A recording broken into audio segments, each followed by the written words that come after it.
Okay, good evening. Welcome to the Traffic Safety Commission of City of Carlsbad. Today is July 1st, half the year is gone. We are going to start, we're going to do a call to order at 5 o'clock. And we're going to do a roll call. Chair Goken, Present. Vice Chair Johnson, Present. Commissioner Hunter, Present. Commissioner Pensiers is absent, Commissioner Fowler, Present. Commissioner Linke, Here. Commissioner Perez. Here. Please note that all commissioner, the commissioner is here, being absent, are present. Next, we're going to go to approval of the meeting minutes from last month, June 3rd, 2019. Do I have any comments from the commissioners? We have no Oh, minutes. there is no, we have no minutes. We have no minutes. That's what I was saying. We have no minutes. They're not ready yet. Oh, Yeah, and they were not completed because of the workload that he has been involved in the past month or so, so they were not transcribed. They're still in the audio format. is that why we had the audio format request? Correct. Okay. I request the audio every month to review Okay. them. So we're gonna go to next month? Yes. Yes. Okay. So then, for record, we have no minutes to approve from June 3rd, 2019. And we're gonna hopefully approve them next month. Next, we're gonna go to public comments. Before we do that, we're gonna go over the procedures for the Traffic Safety Commission. For each agenda item, City of Carlsbad staff will present the item. Then the commissioners will get to ask clarifying questions, after which they will answer. And the Traffic Safety Commission is interested in everybody to speak, so if anybody, any public would like to make any comments, please fill out the request to speak form and give it to our clerk before the item starts. Please submit your name and your address. You have 3 minutes to come at the podium. If anyone has any wishes to question any traffic safety commissioner's recommendation, you can contact the Traffic and Mobility Division at 1635 Faraday Avenue between 7:30 to 5:30 Monday to Thursday and Friday 8 to 5. For the public comment for non-agenda items, the same rules apply. The only difference is that we cannot make any, because of the Brown Act, we cannot make any comments or take any actions at this time. However, we can talk to the staff and put you in contact with, or we can put it on a future agenda. Other than that, you have 3 minutes. I think we covered most of it. Do we have any non-agenda items? This one, the non-agenda items. Yes, We have 4 they are. benches. Okay, so first we have Mrs. Goswami. She's not here yet, she's on her way. Okay, She'll be joining us. we have Mrs. Claudia and Delaney too. Okay, would you like to come and? Hello, good evening. Good evening officials and members of the Traffic Safety Commission. Thank you for your time. I'm here again representing concerned citizens of Carlsbad and the neighborhood of La Costa. We have once again experienced a serious vehicle collision this weekend at Rancho Santa Fe Road and Camino Junipero, and it resulted in some severe injuries to 3 young men. So I've requested some updated traffic collision reports, as I've done in the past, to get current injury and fatality statistics. Usually I work with Doug and John Kim on that. So I've spoken here in the past about the dangerous high rate of speed that's currently posted on Rancho Santa Fe Road from Melrose Drive to El Camino Real. And the current speed limits are 55 for about half of that stretch and then 50 for the remaining half. So those speed limits, as you probably know, were long ago established when that route was not populated by residential and retail traffic as it currently is, with the new shopping center and all the new housing developments that have gone in. There's also elementary and high school traffic directly adjacent to that road, and pedestrians using that route recreationally, moms walking their kids to school, and also cyclists. Originally, that route was meant to be a rural, commercial route to connect the 78 and the 5, and obviously that is no longer the sole purpose of that road. So the traffic mix, we feel like it has changed, and the 55-mile-an-hour speed limit should be reevaluated. So in addition, there's also been more traffic signals installed, and so 55 miles per hour makes it very difficult for people to be traveling at that high rate of speed and also successfully stop at the red lights. And so we see a lot of red light running, which was the cause of the accident this weekend, as well as many of the accidents in the past. There's some blind curves, which we have addressed with some advanced signal heads that Doug helped us get installed in the past. There's some grade issues. It is a very steep downhill with a signal at the bottom right at Camino Junipero. And my experience is people just get hauling down that road and they don't want to stop at that red because they're downhill. And so they just run that red light. Unfortunately, there's kids and residents making turns there, and we literally fear for our lives sitting at that signal or going through that intersection because of the frequency of people running red lights. So all these factors collectively and separately we feel warrant that this road have the speed limit reevaluated.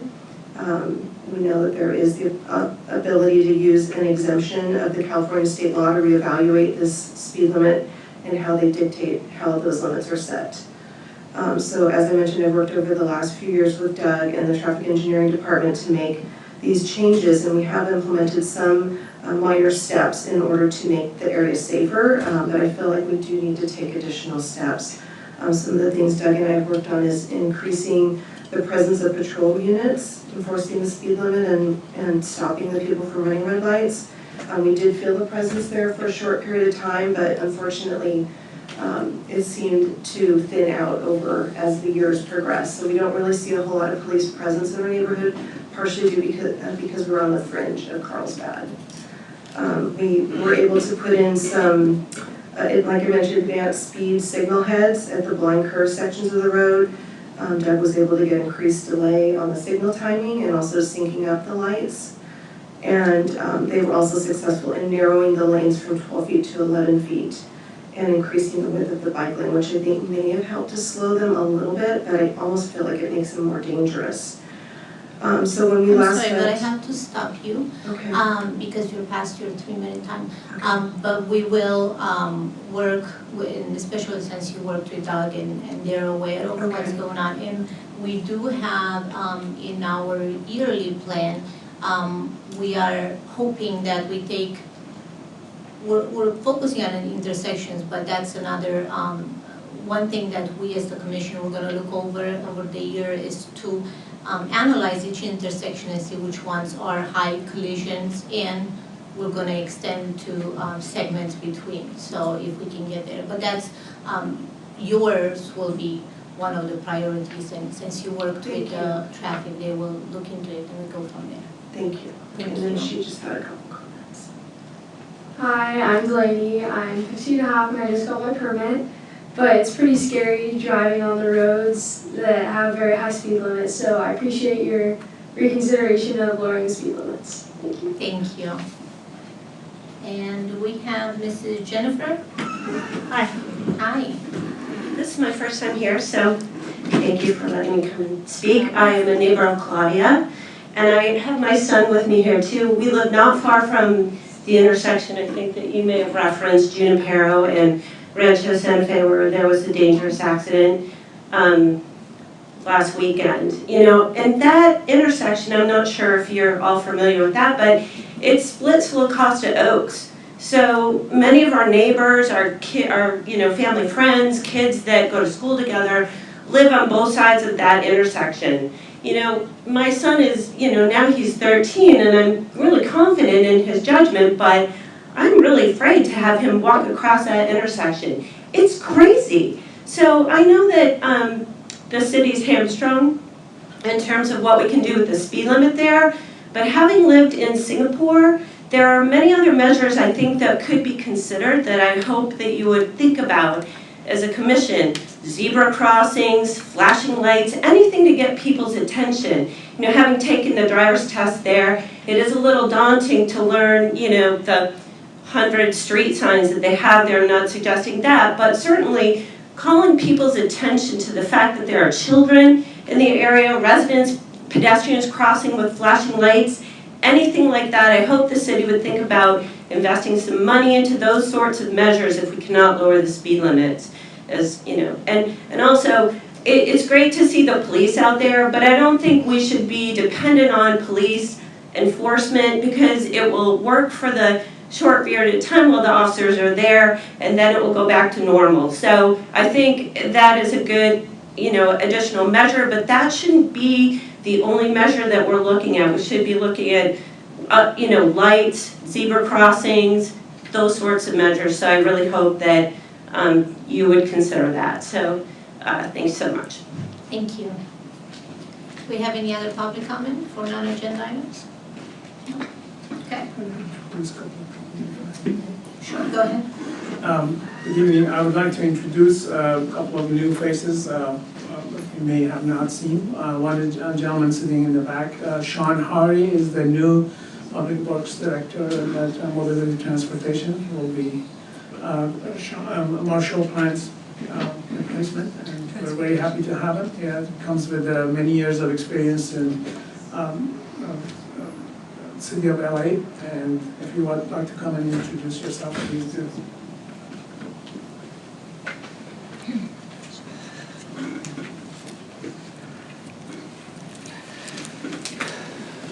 Good evening.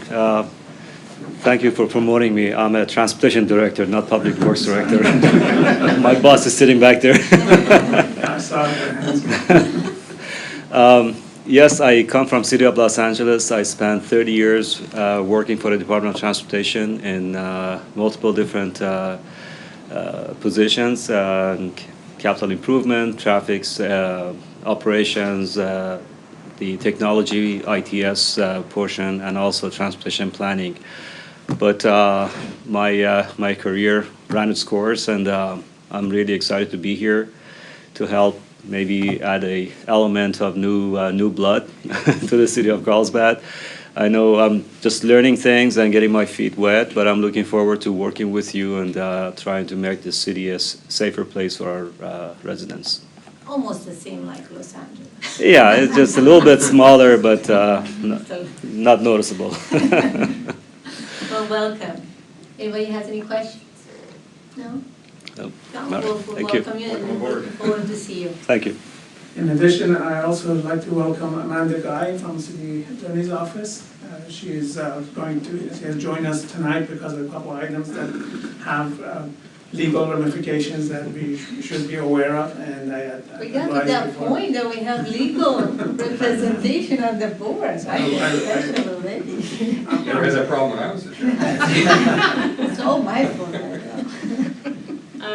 So thank you for the introduction. I look forward to working with you guys, and as Masood said, there's a couple of items that I've been working with staff closely on, including the code amendments, so hopefully I can help guide that process, and we'll see how many meetings I end up attending, but at least I'm here tonight. And I normally advise Public Works Department, so I'm familiar with all the staff that normally appear in front of you. Great, welcome. Okay.